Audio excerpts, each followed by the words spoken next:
नमस्कार दोस्तों, मैं हूं सौरभ शर्मा। आप देख रहे हैं भारत 24। आज आप फ्रेम देख पा रहे हैं और पूरे फ्रेम में आज मेरे साथ स्पेशल गेस्ट मौजूद हैं। स्पेशल लोगों के लिए कुछ स्पेशल लाइनें लिखी हैं, लेकिन उससे पहले आप सभी का बहुत बहुत स्वागत है भारत 24 में।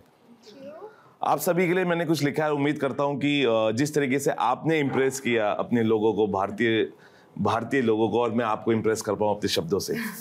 मिस यूनिवर्स इंडिया, तेरी खूबसूरती है कुछ खास, तेरे होठों पे हंसी जैसे चांद की रोशनी का एहसास, सिर्फ भारी नहीं अंदर से भी तुम हो खास, तुम हो मिस यूनिवर्स इंडिया, ये सम्मान तुम पर है सजा, तुम्हारे जैसा ना कोई है ना तेरे जैसा कोई होगा। आप सभी का बहुत बहुत स्वागत है।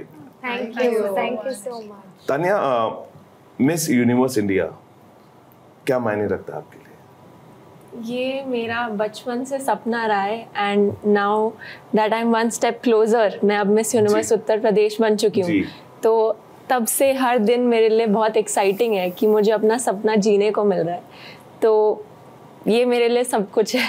अच्छा, कितनी जिंदगी बदलती है जब आप एक मुकाम पर पहुंचते हैं और एक स्टेप होता है, उस स्टेप के बाद बहुत सारे स्टेप्स हैं, लेकिन एक स्टेप पे जब आप चढ़ते हो अपनी जिंदगी को कितना बदलते हुए देखते हो?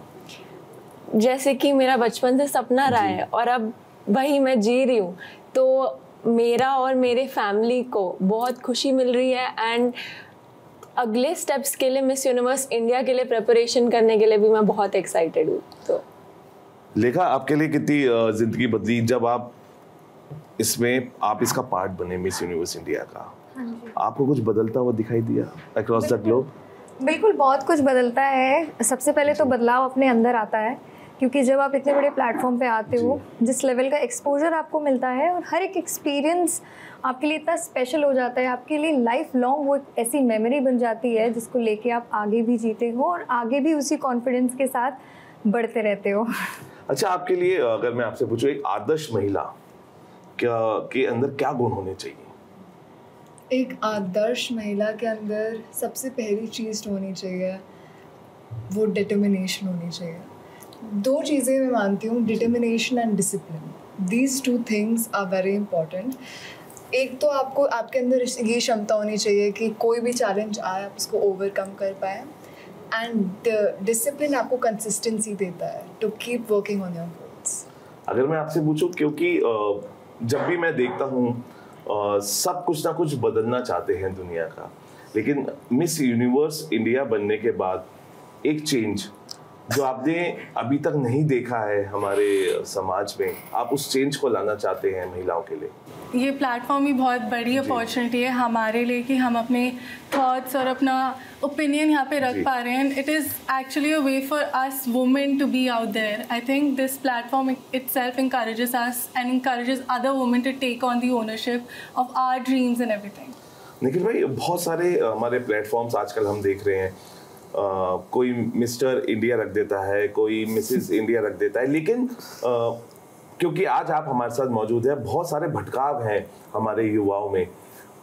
उन भटकाव से कैसे बाहर निकल के सही जगह पे पहुंचा जाए? बिकॉज बहुत सारे सवाल आते हैं कि हम कौन से प्लेटफॉर्म को चुने, कैसे चुने, कहाँ जाएं, क्या ये असली है, क्या ये बिल्कुल सही राह पे हमें देगा? निखिल भाई, आपके माध्यम से, बिकॉज आप इतने बड़े फ्रेंचाइजी के ओनर हैं इंडिया में, आप कैसे उनको बताएंगे कि कैसे सही जगह पहुंचा जाए? यही प्रॉब्लम थी जो कि इंडिया में बहुत ज़्यादा बड़े लेवल पे बढ़ चुकी थी। इस वजह से हमने क्या किया, मिस यूनिवर्स इंडिया की स्टेट फ्रेंचाइज को एस्टैब्लिश किया ताकि हमारा प्रेजेंस हर स्टेट में हो, ताकि हर स्टेट में एक कंटेस्टेंट को यही नहीं सोचना कि मुझे किस प्लेटफॉर्म के लिए जाना है। अगर कोई केरला में है तो केरला में भी हमारा प्लेटफॉर्म अवेलेबल है ताकि वो बड़े सपने देख सकें। और मेरा ऐसा मानना है, आई थिंक अवेयरनेस बहुत ज़रूरी है, और हर किसी को, अगर हम कोई कपड़े भी खरीदने जाते हैं आप 10 बार चेक करते हो कि आप अपने करियर के लिए 10 बार रिसर्च नहीं कर सकते कौन सा प्लेटफॉर्म आपके लिए ज़्यादा बेहतर है, या कौन सा प्लेटफॉर्म आपको ज़्यादा बेहतर अपॉर्चुनिटीज़ देगा, कौन सा प्लेटफॉर्म जस्ट एक डिसेप्शन है और कौन सा प्लेटफॉर्म एक्चुअली आपकी करियर को हेल्प करेगा। इसलिए बहुत इंपॉर्टेंट है कि कंटेस्टेंट्स को खुद भी रिसर्च करना होगा, एंड हम अपनी तरफ से पूरी कोशिश कर रहे हैं कि हम अच्छी अपॉर्चुनिटी सबके लिए ला सकें और बेहतर प्लेटफॉर्म प्रोवाइड कर सकें। आपसे कैसे जुड़ पाए? बिकॉज बहुत सारे ऐसे हमारे स्टेट्स हैं जहाँ पे बहुत लोगों को नहीं पता होता है कि हम कैसे जाएं, निखिल भाई आप तक कैसे पहुंचे, मिस यूनिवर्स इंडिया से कैसे जुड़े, अगर आप एक सही माध्यम से उन्हें बता पाए आज। मिस यूनिवर्स इंडिया के ऑफिशियल वेबसाइट पर रजिस्ट्रेशन ओपन है, सिर्फ registration fees, small registration fees है 3000 रुपीज़ की। उसके बाद किसी भी कंटेस्टेंट से कोई फीस नहीं लिया जाता। तो पहली चीज़ तो अगर दिमाग में बहुत सारे कंटेस्टेंट को आता है क्या पता है नेशनल पैजेंट पे लाखों रुपए खर्च होंगे, ऐसा कुछ भी नहीं है। उनके लिए बहुत ही क्लियर प्लेटफॉर्म है दैट ओके अगर आप सीरियस हैं रजिस्ट्रेशन कीजिए और आप ऑडिशन कीजिए ताकि आपको सही गाइडेंस मिले, आप सही लोगों के साथ काम कर सकेंगे। हर स्टेट में हमारे रिप्रेजेंटेटिव्स हैं जो आपको टाइम टू टाइम गाइड करेंगे। नेशनल पैजेंट के लिए सेपरेट टीम है, डेडिकेटेड टीम है जो आपको टाइम टू टाइम हेल्प करती है कि आपको कैसे प्रिपेयर करना है और कैसे आपको अपने करियर को आगे ले जाना है। तान्या, महिलाओं के लिए क्या चुनौती आप देखते हैं, बिकॉज बहुत सारी चीज़ें जब अक्रॉस द ग्लोब आप पहुंचते हैं तो बहुत सारी चीज़ों को देखते हैं, समझते हैं, परखते हैं, और लेकिन एक सबसे बड़ी चुनौती आज भी कहते हैं जेनेक्स और अल्फा, ये आप देखिए, लेकिन फिर भी आप एक चुनौती फिर भी क्या देखते हैं आज इस मुकाम पे पहुंच के? मुझे ऐसा लगता है कि सबको अपने लाइफ की स्टोरी जिस पेन से लिखते हैं अपने हाथ में ले लेना चाहिए, चुनौतियाँ ढूंढनी चाहिए, नहीं भी आ रही तो आप जाके ढूंढो उन्हें। एंड जैसे कि मैं एक बहुत शाय थी बचपन में, एंड मेरे दोस्त नहीं थे, मैं बात नहीं करती थी, तो आज यहाँ पहुँचने के लिए मैंने अपने आप को बहुत बदला है। तो मैं यही कहना चाहूँगी कि लोगों को चुनौतियाँ खुद भी ढूंढनी पड़ती हैं और अपने आप को बहुत बदलना पड़ता है, एंड वो डिटर्मिनेशन एंड वो पैशन चाहिए। हम दुनिया बदलने की बातें करते हैं लेकिन आपने अपने आप को, अपनी कौन सी चीज़ों को बदला? काफ़ी चीज़ों को बदला है, क्योंकि eight the end of the day this is a competition, और इतना सारा talent all over the country आता है, तो आपको अपना बेस्ट फुट फॉरवर्ड रखना पड़ता है, चाहे वो टैलेंट के मामले में हो, चाहे वो फिजिक के मामले में हो, चाहे वो वॉक के मामले में हो, चाहे वो कम्युनिकेशन के मामले में हो। बट ये तो फॉर श्योर है कि अगर हम आज यहाँ पे बैठ पाए हैं तो सिर्फ इसलिए क्योंकि हमारे लिए एक फेयर प्लेटफॉर्म निखिल सर ने खड़ा किया है, नहीं तो ऐसे भी दरवाज़ों पे हमने खटखटाया है जहाँ पे टैलेंट की कोई कदर नहीं थी। देखिए, आपको सुन के ऐसा एहसास हो रहा है, शाहरुख खान का डायलॉग था कि आप किसी को दिल से, सच्चे दिल से चाहो तो पूरी कायदात आपको उसको मिलाने में लग जाती है। और सबसे बड़ा बदलाव आता है हमारे एटीट्यूड में, वो एक जो नेवर गिव अप एटीट्यूड हम सब में आया है, उस वजह से हम यहाँ तक आ पाए हैं और आगे भी बढ़ते जाएंगे कि चाहे रास्ते में मुश्किल कितना ही बड़ा हो, मगर हमारे हौसलों से बड़ा नहीं होगा। देखिए, इसलिए विवेकानंद की एक और लाइन याद आई कि जिस रास्ते पे आप चल रहे हो, अगर उसमें आप मुश्किलें ना आए तो आप समझ लें रास्ता गलत है। और जो सही रास्ता होता है उसमें मुश्किलें आती है, लेकिन जब हौसला होता है तो मुझे लगता है कि सब चीज़ पार हो जाती है। इंस्पिरेशन किसे मानते हैं? बिकॉज क्योंकि जब हम मिस यूनिवर्स इंडिया के प्लेटफॉर्म पे जाते हैं तो हम बहुत सारे लोगों को सुनते हैं, परखते हैं, देखते हैं। मैं भी कई बार इंटरव्यूज देख लेता हूँ, इंस्पायर होता हूँ। तो आपने ऐसे किसी मिस यूनिवर्स इंडिया को आपने देखा और जो आपके दिल के बहुत करीब रहा, उनकी कोई ऐसी चीज़ जो आपने अपनाई? बिल्कुल, Harnaaz Sandhu. Harnaaz Sandhu is a powerful soul. I mean, she is someone who has shown through her actions, through her hard work, that she can conquer anything. She is definitely one of the people that I look up to. But I think सबसे ज़्यादा ज़रूरी होता है खुद में परखना, खुद में झांकना. And instead of comparing myself with others, I try to compare myself with myself every single day. And if I am a better version of myself today than yesterday, then I have accomplished something. बिल्कुल। क्या आप भी अपने आप को वही मानती हैं जो मैं कहना चाह रहा हूँ कि आप वो दरिया हैं जो अपना रास्ता खुद ही ढूंढ लेती हैं? हाँ, मैं अगर अपनी बात करूँ, मैं पहले कॉर्पोरेट में भी काम करती थी, मैंने अपना बिजनेस भी चलाया है। सो मैंने डिफरेंट फील्ड भी अपनाए हैं, बट आई रियलाइज्ड कि it was not, I was only doing it for societal expectations, personal fulfilment नहीं मिल रही थी, but being and joining this field has given me that personal fulfillment. So मैंने अपने रास्ते खुद ही चुने हैं और मैं काफ़ी खुश हूँ अपने रास्तों से. And obviously this journey is all about growth and learning, and we are all in it and learning throughout. Nikhil भाई, इस बार मिस यूनिवर्स इंडिया के लिए क्राउन है जो बहुत स्पेशल है और बहुत सारी जो हमारी कंटेस्टेंट्स हैं वो ये चाह रही होंगी कि क्या वो क्राउन घर लेके जाएंगी, तो ये थोड़ा सा इस बार अगर आप क्राउन पे थोड़ा बता पाए, क्योंकि बहुत स्पेशल क्राउन है, मैंने भी देखा, आपने उसकी झलक दिखाई। पहली बार हमने डायमंड क्राउन इंट्रोड्यूस किया है नेशनल पैजेंट में, और एक्चुअली हाँ, कंटेस्टेंट विनर वो क्राउन को घर लेके जाएगी। वो क्राउन उस विनर का होगा और वो उन्हें एज ए गिफ्ट मिलेगा, एज ए रिवॉर्ड मिलेगा।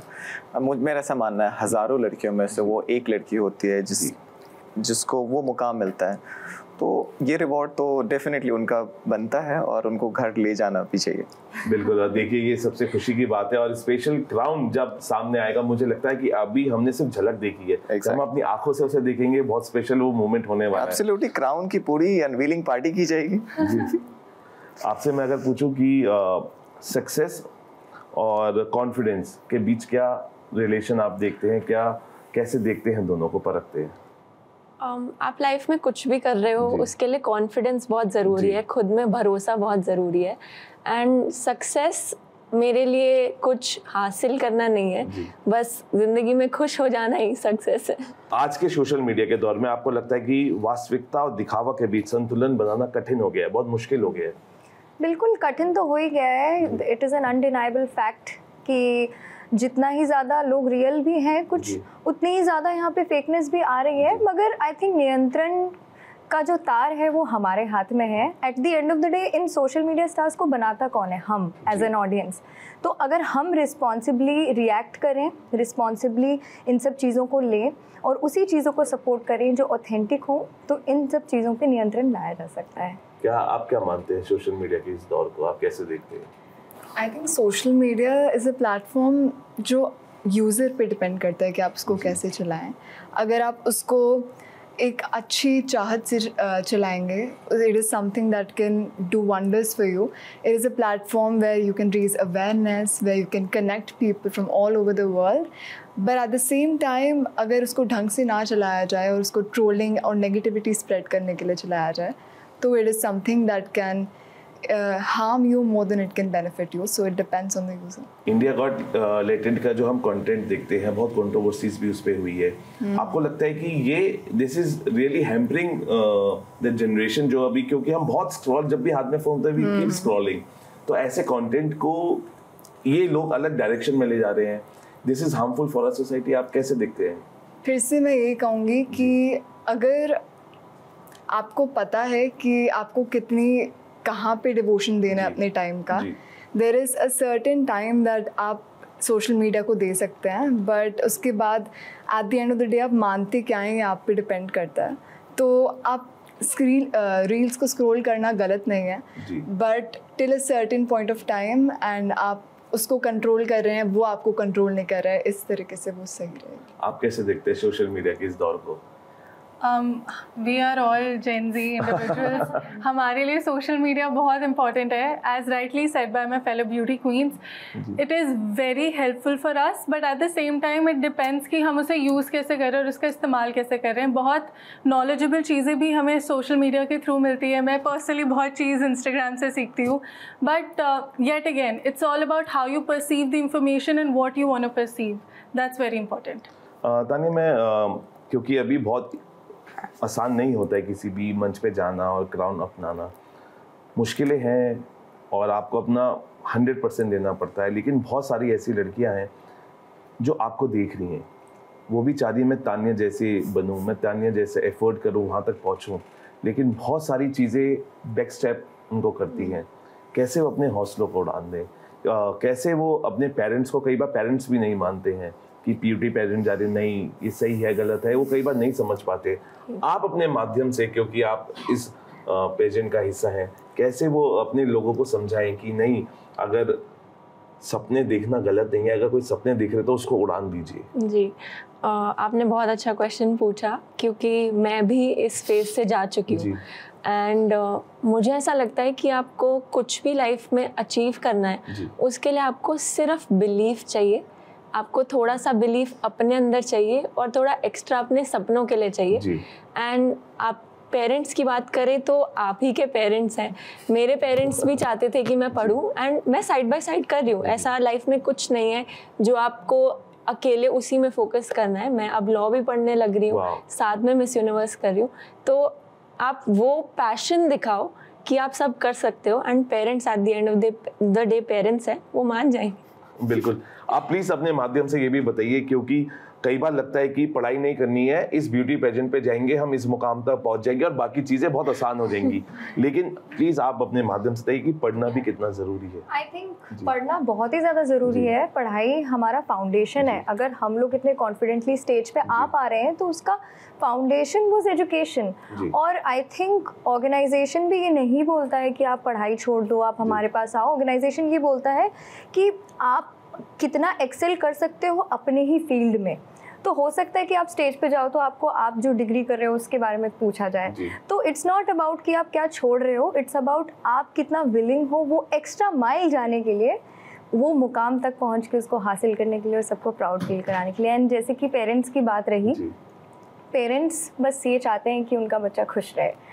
अब कुछ पेरेंट्स होते हैं जिनको शायद इन्फॉर्मेशन नहीं है इस फील्ड के बारे में, लेकिन आई थिंक ये बच्चों की रिस्पॉन्सिबिलिटी है कि वो अपने आप को पहले प्रूव करके दिखाएं। मेरे भी पेरेंट्स पहले स्केप्टिकल थे, क्योंकि मैं इस चीज़ को डिनाई नहीं करूँगी कि यहाँ पे हर एक फील्ड में अपनी अपनी कमियाँ हैं उस फील्ड की। बट अगर आप अपने आप को प्रूव करते हो और आप ये दिखाते हो कि आपके अंदर वो स्ट्रेंथ है, तो कुछ भी पॉसिबल है। जैसे कि मैंने कहा था स्टेज पर भी, if you believe in your self the world will believe in you. आपके पास कुछ ऐसी लड़की हैं आस पड़ोस की, जब आपने इस पेजेंट का हिस्सा बनी कि दीदी प्लीज मुझे बताइए, मैं भी जाना चाहती हूँ, लेकिन मुझे ऐसी मुझे मम्मी नहीं जाने दे रही, पापा नहीं जाने दे रहे, क्या आपको लगता है कि yes you are going to help those girls also? जब ऐसे प्लेटफॉर्म्स आपके पास होते हैं, आप अपनी सपनों को उड़ान दे सकते हैं, और जब आप थोड़ा सा पुश करेंगे तो वो इस मंच तक आ सकते हैं। तो कुछ आपने आपके पास कुछ आई गर्ल्स की? बिल्कुल। And I think the worst thing is when you say that my dream is to be the next Miss Universe, people often laugh at that, people don't believe in you. But the thing is, this is what I tell to those girls as well, the only thing is that you have to believe in yourself and the world will believe in you, as she said as well. If you have enough confidence to show them that you can achieve it, and because at the end of the day ये होता है कि अगर आप कुछ हासिल कर लेते हैं फिर सब आपको बिलीव करने लगते हैं, फिर सबको लगता है कि हाँ ये हमें पहले मानना चाहिए था इसको। एंड सबके साथ यही होता है। So once you prove yourself truly and you believe in yourself, you get out of your comfort zone and you truly achieve that milestone, everyone does eventually believe in you as well. अच्छा, जब कोई acting करने, मैं आपसे जानना चाहूँगा, मुंबई जाते हैं ना तो उसके कोई रिश्तेदार जाते हैं, रिलेटिव जाते हैं, तो कहते हैं कि आप क्या कर रहे हो, तो कहते हैं एक्टिंग कर रहा हूँ, फिर भी वो कहते हैं नहीं नहीं और क्या कर रहे हो। तो कई बार ऐसे सवालों में भी उलझे आप? मैं एज सेड, मैं कॉर्पोरेट छोड़ के मॉडलिंग और पैजेंट्री में जब आई, मुझे अपने घर से ही ऑपोजिशन, रिलेटिव से ऑपोजिशन मिला, क्योंकि yet again stability is not as much you know as compare to corporate. So मैंने खुद अपने आप को प्रूव करने के लिए यहाँ पे मैं बैठी हूँ। And the moment I was on the stage and my family and my relative saw, उनका स्टेटमेंट अपने आप चेंज हुआ कि अच्छा रास्ता है, कुछ कर रही है, अपने में विश्वास करके। And one thing yet again कि कुछ और कर रहे हो या नहीं कर रहे, वो हमेशा करते रहना चाहिए, because one field is not your should not only be your you should not put your balls in all the one basket. I feel you should keep on learning new skills, keep on working on yourself. तो शायद जैसे मैं modelling और पैजेंट्री के साथ साथ मैं अपने प्रोजेक्ट पे भी काम कर रही हूँ और इंटर्नशिप्स भी करती हूँ साथ में, तो I have my goals and my learnings aligned. तो अभी अगर मैं सबसे एक सवाल पूछूं कि आप अपने गोल्स को पूरा कर रहे हैं और माशाल्लाह बहुत जल्दी पूरे भी होंगे, क्योंकि एक जब मेंटोर आपके साथ ऐसे होते हैं जो आपको सही दिशा में, क्योंकि ज़िंदगी में सिर्फ दो लोगों का होना बहुत ज़रूरी होता है, एक धर्म गुरु, एक कर्म गुरु, और अगर आप इनके बिना चलते हैं तो मुझे लगता है आप भटकाव की तरफ जाते हैं। और जब इतने अच्छे मेंटोर आपके साथ होते हैं जो सही दिशा दिखा जाते हैं, देन उसके लिए कोई लेफ्ट और राइट और यू टर्न नहीं होता, सिर्फ स्ट्रेट होता है, आपको सीधा जाना है और अपने गोल को अचीव करना है। इसके बाद अगर आपके पास क्राउन आता है, क्योंकि उनके पास बहुत सारे जवाब है, लेकिन मैं आप सबसे पूछना चाहता हूँ अगर आपके पास क्राउन आता है उसके बाद क्या? उसके बाद मैं यही चाहूँगी कि बाकी जो लोग हैं जो यहाँ तक नहीं आ पा रहे, मैं उन्हें इंस्पायर करूँ। एंड ऐसी बहुत चीज़ें हैं, ये एक प्लेटफॉर्म है जहाँ पे आप अपना ओपिनियन दे सकते हो, चेंज ला सकते हो, इश्यूज रेज कर सकते हो। मेरे पास ऐसे बहुत इश्यूज है जो मैं रेज करना चाहूँ। अगर आप प्लीज़ बताना चाहें। काफ़ी हैं। एक अगर मैं कहना चाहूँ तो जो फूड इनसिक्योरिटी है इंडिया में, इंडिया का ग्लोबल हंगर इंडेक्स काफ़ी नीचे है। एंड मुझे ऐसा लगता है जो बच्चे हैं जो इस दुनिया में लाए गए हैं, जो काम नहीं कर सकते, कमा नहीं सकते, उन्हें एटलीस्ट एक दिन एक संपूर्ण थाली मिलनी चाहिए। तो ये मेरा एक कॉज है, बाकी तो बहुत है। ऐसे बहुत सारे पॉलिटिशियंस भी होते हैं जब ऐसा बोलते हैं, क्या ये पॉसिबल है? मैं एक्चुअली इसमें काम कर भी रही हूँ। वाओ। यस, एंड ये संपूर्ण थाली एक्चुअली मेरे प्रोजेक्ट का नाम है। वाओ। तो हर संडे मेरे पेरेंट्स और हम ब्यूटीफुल अपने एरिया में सारे बच्चों को, फैमिलीज को खाना खिलाते हैं। एंड ग्रेट क्लैप आपके लिए होनी चाहिए, बिकॉज बहुत कम ऐसा लोग सोचते हैं, और जो सोचते हैं वो सोचते ही रह जाते हैं, लेकिन आप उसको अंजाम दे रहे हैं, बड़ी बात है। क्राउन आपके पास आते हैं, नेक्स्ट क्या? क्राउन अगर आता है तो एक बड़ी रिस्पॉन्सिबिलिटी है। ऑफ कोर्स आपके शोल्डर्स पे जो रिस्पॉन्सिबिलिटीज़ आती हैं आपको उसको निभाना है, और जो प्लेटफॉर्म आपको मिला है उसको सही तरीके से यूज़ करना है। और जैसे कि तान्या ने बोला, कॉजेज़ हैं और कॉजेज़ आते रहेंगे, क्योंकि जैसे कि आपने समय रैना के बारे में बोला, ऐसे मल्टीपल कॉजेज़ आते रहते हैं। आपके दिल के कौन सा ऐसा कोई कॉज है जो आपके दिल के करीब है, या you have to work on it? मेरे दिल के करीब ऑफ कोर्स वुमेन एम्पावरमेंट है।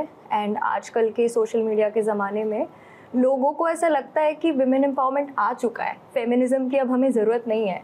मगर मैं ये बोलना चाहती हूँ कि हमें इस जो इल्यूजन क्रिएट कर लिया है लोगों ने कि फेमिनिज्म की अब और कोई ज़रूरत नहीं है, अब तो सबको राइट्स मिल गए हैं, ऐसा नहीं है। अगर आप जाके देखोगे मार्जिनलाइज एरियाज़ में, ग्राउंड लेवल पे आप देखोगे तो ये इल्यूजन की वजह से और भी दिक्कतें बढ़ चुकी हैं।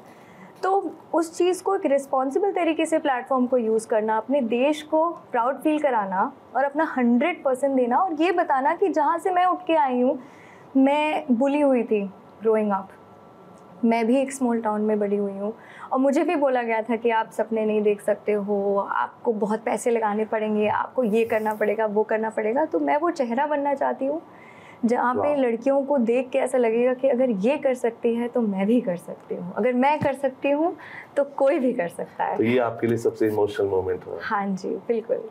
देखिए, जब भी देखिए फिल्मों के जो डायलॉग है ना, वो कहीं ना कहीं रियलिटी से भी लेते हैं, इसलिए हम हमेशा कहते हैं कि हमारी जो छोरी है छोरों से कम नहीं है। बिल्कुल नहीं। अगर मैं लास्ट आपसे पूछूं क्राउन के बाद what is next for you and what is one cause, आप भी, मुझे लगता है आप इतना मुस्कुरा रहे हैं, कोई कॉज के साथ आप भी जुड़े हुए हैं।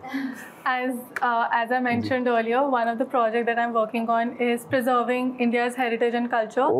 So जो हमारे artisans हैं उनके art deplete हो रहे हैं because of middleman management and unfair practices, wages नहीं मिल रहे हैं।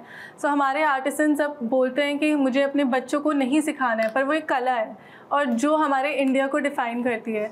I want to create a platform where I want to bring their stories to the audience and let them know that this is actually India and we need to work on preserving that. So मैं जिस project पे काम कर रही हूँ, I'm connecting with artisans, I'm meeting them, I'm covering their stories and reaching out to them and working on a platform where I can publish the same so that और हमारे जैसे लोग और बाकी लोग भी उनको जान सके। मैं आप सभी का धन्यवाद देना चाहूंगा, हमारे स्टूडियो हमसे बात की, हमें वक्त दिया। Thank you talking. Thank you so much. चलिए फिलहाल के लिए अभी इतना ही, आप बने रहिए भारत 24 के साथ।